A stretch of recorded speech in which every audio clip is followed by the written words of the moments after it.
TastySteel.com is a coupon company with a difference. Dana Masters, a young entrepreneur, understands the importance of giving back to society.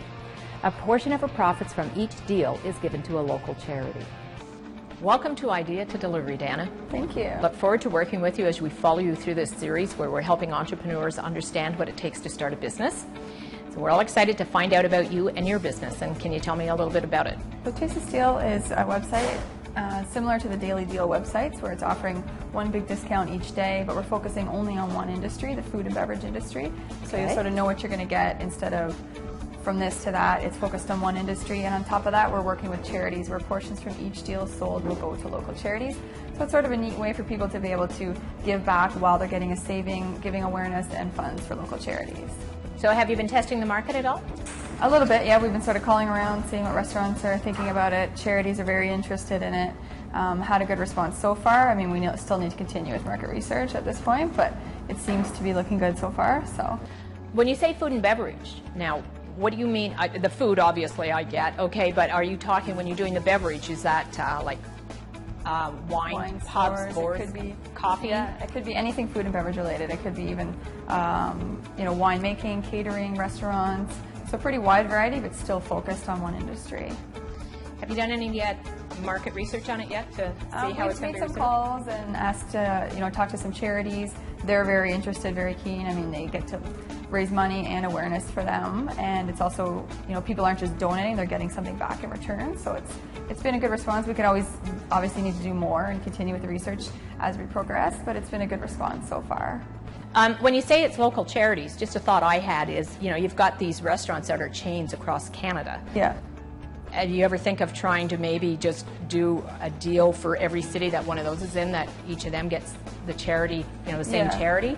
Who knows? Like, this is, I mean, wherever you start a business and where you end up are probably two totally different places, I know. Oh. But this is the idea we have now, and where it's going to go, I mean, I don't know where it's going to end up, but this is sort of what we want to start with and just see how it goes, what twists and turns we take, and excited to get started on it.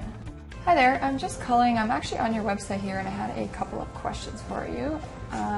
Yes, so I'm looking into registering a business, and I'm sort of trying to find the differences between sole proprietorship, incorporating, which is the best one for me, and the process involved for both of them. And I'm a little confused as to where I should be looking or how this whole thing works. I was wondering if someone could give me a little more information or where I should be going.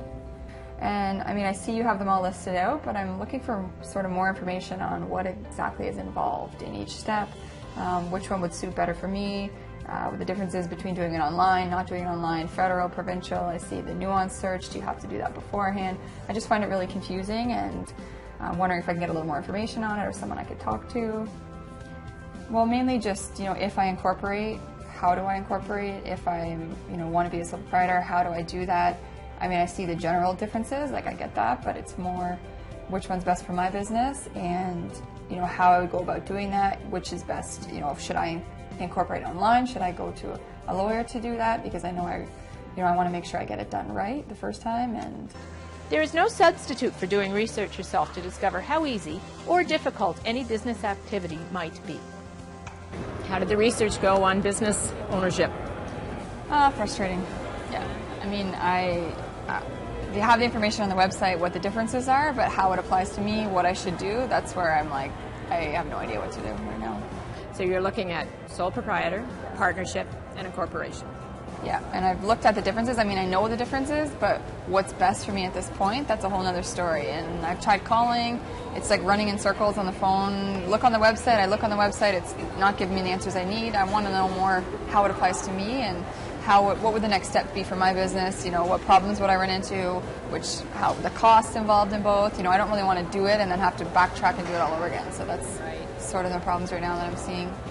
Well, we're going in front of James Smith next week from Labarge Weinstein, and he's going to talk to you about all of these things. But it's good that you did this research, because at least you'll know what he's talking about now. And at the end of that session, you should be able to make a decision on what way you're going to move forward.